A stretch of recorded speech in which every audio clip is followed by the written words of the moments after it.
my fellow comic book collectors, it's Alan, the Comic Collector Geek, and this is part 7 of this unboxing. And it should be a pretty interesting one because I mentioned in a previous video that I was buying a lot of lots from heritage auctions. And one of the things that I found is that you can find some pretty cool stuff mixed together in a lot. And these were 2 lots that I won off of heritage that I thought were pretty cool and I got for a reasonable price. That's really what I was trying to do, get cool stuff at a reasonable price. And I found that even when you see one book, you see and it goes some crazy price, and then the very next lot, or on heritage the very next auction item is a lot with that same book, it generally doesn't go for as much. It's the weirdest thing. I noticed it a lot, and I figured, hey, I should start buying more lots. So I bought a few lots from heritage this time, and I'm kind of excited about the ones that I picked up. Okay, so here's actually the description that heritage put out for one of the lots that I bought. Golden Age Sci-Fi and Romance Group of 5, various from 1948 to 1951. Condition average, condition average good plus, includes Brenda Starr, Captain Rocket, My Secret, Rocket Man, and then it gives approximate overstreet value of $350, and it's from the collection of Jean Brodston. So these are from a collection of books. So that is this lot. So there's 2 lots that I'll be showing. That's the first one. It's these books. So from that description, you gotta, maybe it's gonna be something cool. There was 2 that I definitely wanted right off the bat. The Brenda Starr is a cool one, and the Rocket Man were ones that I wanted. And there was one more that I thought was really cool that was mixed in. So there was 3 books that, this is only 5 books. So I thought, oh, 3 out of the 5 definitely wanted, and the other 2 are actually pretty cool too. So let's get into it. The first one is Rocket Man #1. And it's just this kind of cool, I forgot who did this. It's a Ajax Farrell production. It's kind of a cool book, this Rocket Man guy. And the next one is Brenda Starr. I thought this one was cool because it's a great Good Girl art cover. Now, Brenda Starr had some pretty cool covers, and actually one of them was even mentioned in The Seduction of the Innocent. And this is kind of the Good Girl art cover, just a classic cover. And you've got this guy, I don't know what he's doing, but he's shooting a gun at this pool party. Not sure what's going on there, but what does it say? Also featuring an account of the true Western justice, his deal with death. His deal was death.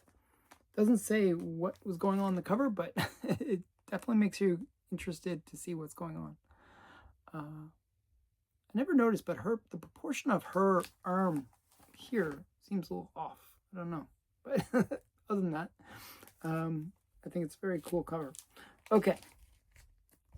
So that's Brenda Starr volume 2, number 5. And it actually says on the back that there is some issues with it. The cover is split and detached. So this is a low-grade copy, though it presents really, really nicely. It looks like a high grade, but I guess the spine is split. But it looks really good. It's one of those ones where, in high grade, that's actually a pretty pricey book. In low grade like that, still a pricey book, but I got it for a steal. I think I paid it was $200 for the whole lot, which I thought was a good price for these books. Because individually they can go for that much. So the next one is Captain Rocket. And I always thought this was a great bubble helmet cover. So you got Captain Rocket in the front there, and you got this girl in the bubble helmet. I always thought it was funny that they wear all these like they wear these bubble helmets and stuff, but they don't protect their actual skin. The girls are always wearing like very little, and you know, walking around in space or something.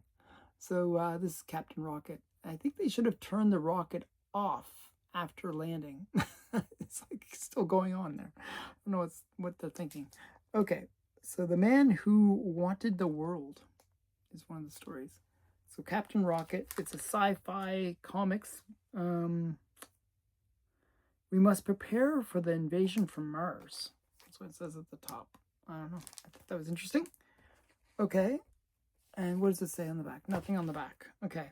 Then there was 2 books that, so those were the 3 that I knew were in the lot that I thought would be really cool. These next ones are interesting. These are 2 Canadian comics from Superior Comics. And they're both from the same title. And these are kind of interesting though. This is My Secret. And these would have been like, it's hard to say who the artists were that did these books. Because this is like a Superior. What they would use is the Iger Packaging Company to, they would get different artists to do basically the artwork. They would commission the artwork from the U.S. But these were during the time of the Canadian whites, strangely enough. But these are not Canadian whites, but they are kind of cool. So this one actually presents really well. I guess the defect with it is the centerfold's detached. You can actually get even a higher grade than a 2 with a detached centerfold. You can even get up to a 4 with a detached centerfold. Just a really nice copy. Okay. So yeah, how dare you? Everything I heard about you is true. I'm leaving this instant. Why, you little... 3 dots. Poor girl, she won't have a job this time tomorrow. Whatever, maybe it's her boss, I don't know. Okay, there's that one. And then the last of this group of 5 is My Secret number 3. And what are they saying? They have lots of word bubbles on these ones. I'm always around when you want me. Oh, darling, don't marry that girl. A fellow can do an amazing amount of thinking in a place like this. I know now who my heart belongs to. And then the girl they're talking about is in the background, and she's thinking, but you're mine. We're in love. Tell her that. Oh, tell her that. And that's just really cute. They always like this kind of situation, but they actually have a 4th girl, which is the nurse, and it's like visiting time's over. But just really interesting one. Like, always the love triangle. It's usually the blonde that gets the guy, but blonde's not doing so well this time. Okay, so that's My Secret number 3. So yeah, now I gotta get My Secret number 1. Okay, then the next lot. Actually, this is two lots together. There was one that was just 1 book, and then one that was multiple books.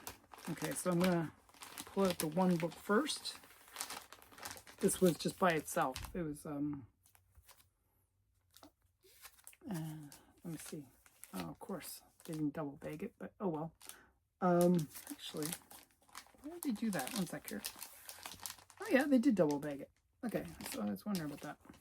Okay, so this is Movie Comics number 4. I just thought this was a cool cover. And they rated it as VG+, so 4.5.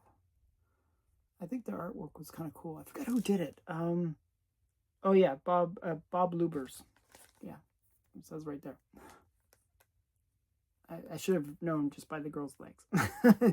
Lubers is known for drawing girls where they're showing their full leg. It's kind of his trademark. So I just thought this was a cool cover. I don't know much about it, to tell you the truth. So it's Yvonne DiCarlo and George Brett in the Universal International's Slave Girl. So Yvonne DiCarlo, by the way, is the one that played, isn't it Lily Monster or Lillian Monster or whatever, Lily Monster? matriarch for the Munsters. I'm pretty sure. Is it the Munsters or the Addams Family? I always get them mixed up. I think it's the Munsters. Yeah, so correct me. I'll probably get it mixed up. So I always get the Addams Family and the Munsters mixed up in terms of who played what characters. But that's, yeah, DiCarlo was known for being a famous actress. And then later in her age, when she was a little bit older, she got the role in the Munsters. So yeah.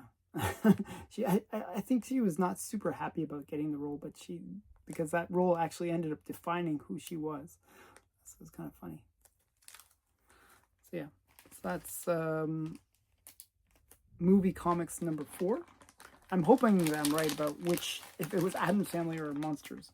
Okay, so this next lot of books is a lot of, what does it say? It doesn't actually say that much for it. It's Golden Age Canadian editions, and it's a group of 4 comics. Well, this was kind of a no-brainer to me. This is another one that went actually pretty cheap. I was quite happy. I was really basing the the whole auction off of one book, and I'll actually show you the book first that I wanted to get from this lot. And this is the Canadian edition of True Crime number 5. Now, this is interesting because this is actually a classic cover. And sadly, the Canadian version doesn't showcase why it's a classic cover. So this is True Crime number 5. And normally, you see this guy and he's like the hail of bullets. And you'll notice that the bullets continue. Like, they stop here, but they keep on going here. So actually what happens is in the original American edition, it spells the word rat. Like it just creates a whole bunch of holes through this guy, and it spells the word rat because he ratted out the mob or something.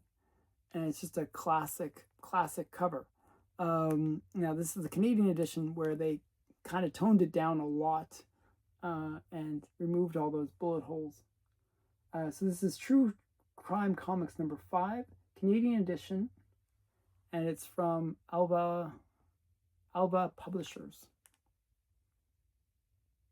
So just kind of a cool book. This book is insanely rare, actually, in the Canadian edition. So it's one that I kind of wanted to get just because it is slightly different from the American one. The American one is better of the two in terms of the covers, but I wanted to get the Canadian edition.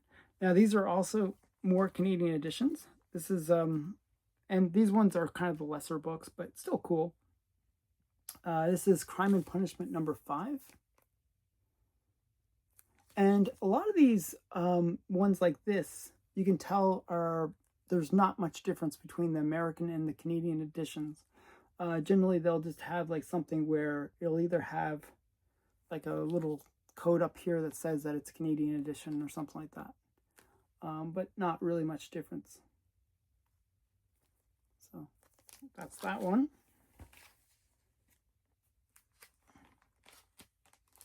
And this is a DC comic. This is Gangbusters. Guys bursting through the door. Again, this you can see published in Canada, so that you can see that it's a Canadian edition. And then the last one, this one's like a kind of a cool cover, actually. I like this one. This is radio's #1 hit, Mr. District Attorney, number 11. So it's kind of a cool cover where this giant man, he's got this little guy, and they're doing the shell game. Yeah, it's kind of a cool one. And this is Mr. District Attorney number 11, the Canadian edition. And this is Simcoe Publishing Distribution. So this one's actually quite a nice copy. So kind of a cool cover. So that's it. Those were the three lots, because there was one that was just one book. But those are the 3 lots that I won. What did you think? Each lot was around, like, I think all of them were the same price, like almost the same price, like $100 to $200 range for each of them. I think the single book by itself was around that, just under $100. So what did you think? Tell me in the comments below. I hope you enjoyed this. Thanks again for watching. Bye for now.